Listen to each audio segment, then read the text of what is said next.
Islam from the picture. Think about it, we're asking about, let's make up a name of a country. Can somebody make up a name of a country or a nationality? What? Pakistan? No, they exist. Where? Yugoslavia. Okay, doesn't make sense. Let's say Yugoslavia.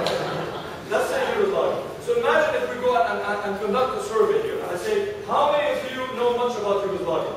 And 6 out of 10 say, I have no clue, I don't know much. And then say, how many of you hate Yugoslavia?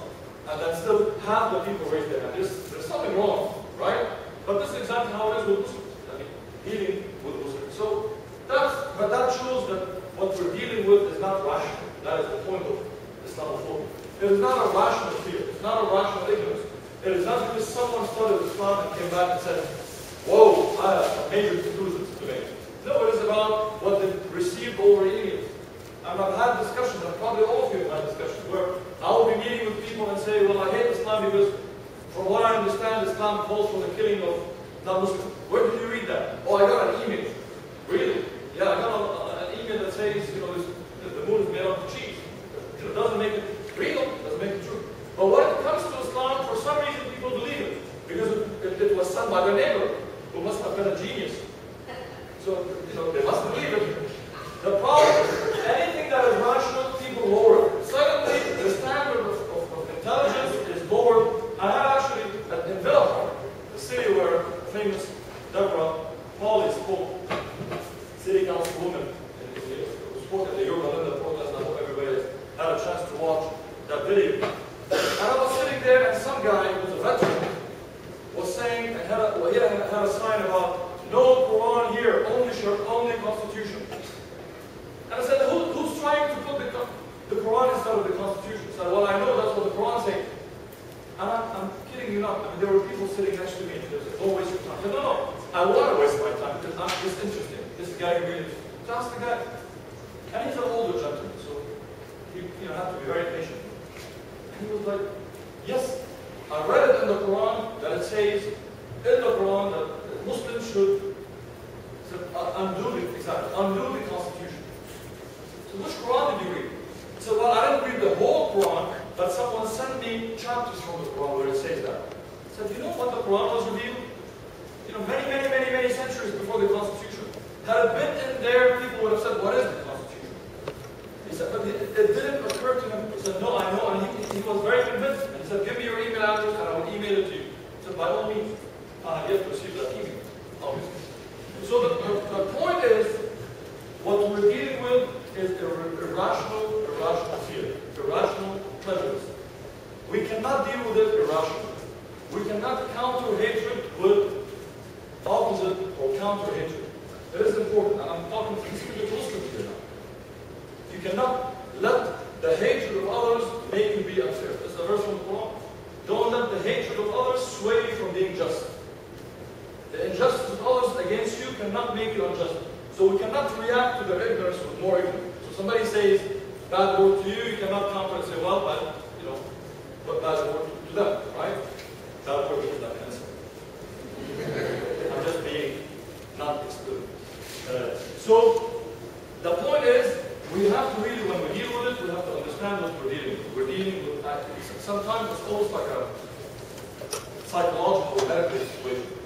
This is fear, irrational fear. We have to sit down and understand where it's come from. And I also, as I speak, I know we have a mixed audience, but again, I see a lot of the Muslims here. So you're dealing with it as on the receiving end. Let's remember, Islamophobia is not a new phenomenon. It's a new terminology. It's not new on many levels. One, we're not the first community to be targeted with hatred and fear and ignorance. So that is important. In America itself, we have a whole long history of doing that to every new community. And some have been still dealing with it, although they're not new anymore. You have it against black people, right? Racism. Anybody been watching the news? Anybody watch Davenport, city councilwoman, decided to do, sending an email about Obama? I mean, come on. In America, in the 21st century, it's still continuing. Anti-Semitism, not new. Anti-Irish feelings, anti-Catholic feelings. Imagine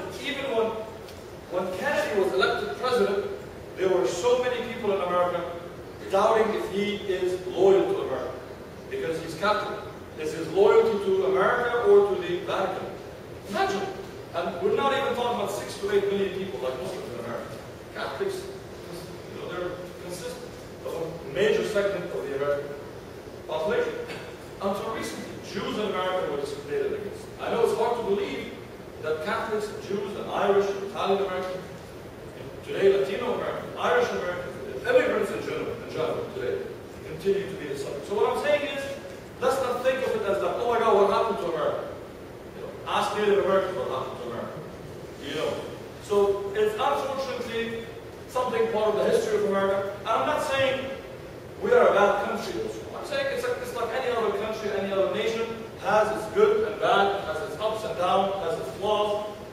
The good thing is we have a system to deal with it, unlike in other countries that I won't mention, like Syria or Libya. We don't want to mention because we don't want to get our Syrian brothers in trouble. Anybody from Syria? Wow, you still raise your hand.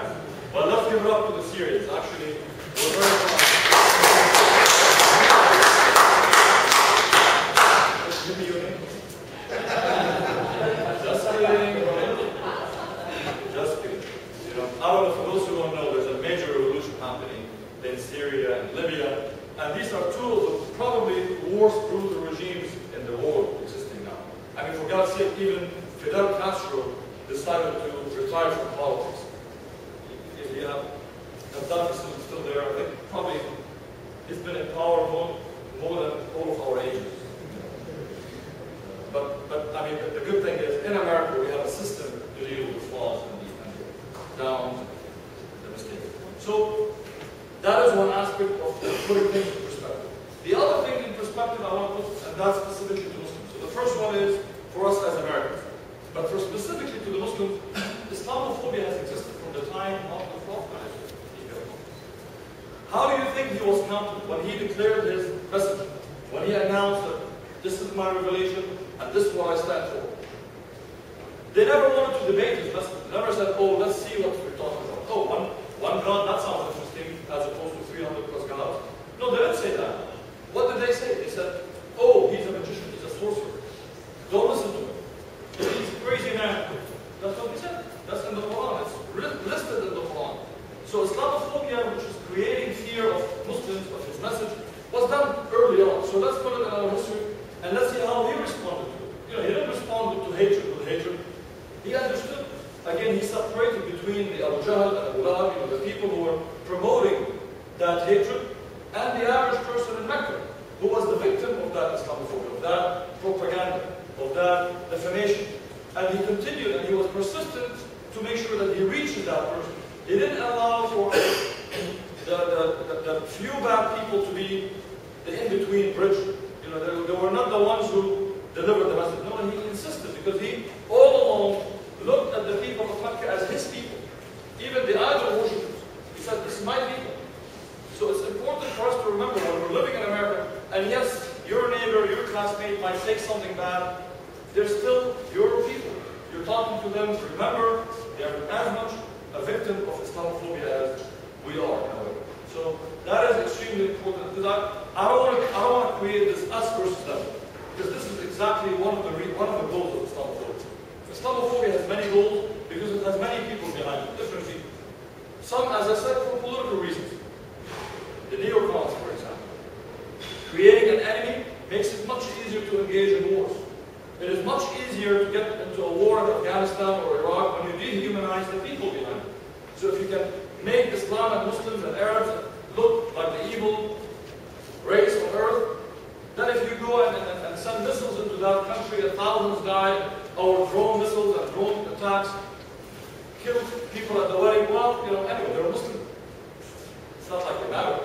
So when you manage to dehumanize such a group of people, then it becomes easier to get into wars, easier to justify a lot of spending on defense, on national security. Think about national security. You know how much billions of dollars are spent now? Airport security, corporate security, machines, companies, and private guards. It's a huge industry today. So there's a need for an enemy. There's too bad the Russians are not there anymore. The Soviet Union is not there. So we need a new enemy. Guys, you fit the formula. you're good. There's religious reasons, or there are religious reasons. Extremism.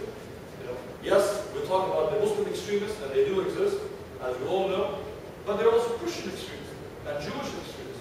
Every religious group has its extremism. And some of these groups cannot understand, especially, I have to say, some of the extremist Christians in our country, who continue to perceive America as exclusively a Christian or white Christian nation. Because I don't think they like black Christians as, any more than they do like us.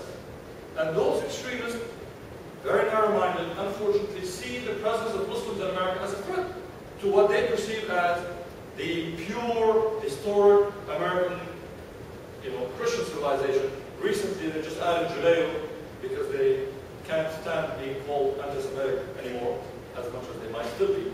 So now they say, well, this is a Judeo-Christian nation. Remember when Keith Ellison decided, when he became the first member of Congress elected, who was Muslim, and wanted to take his oath on the Quran in his private ceremony, because you're not required to do that in Congress. Some of the attacks came from right-wing people saying, well, that's a threat to our Judeo-Christian civilization. That's one of the reasons. If someone is, because all along people were taking their oath on the Bible. Suddenly somebody is taking his oath on the Quran.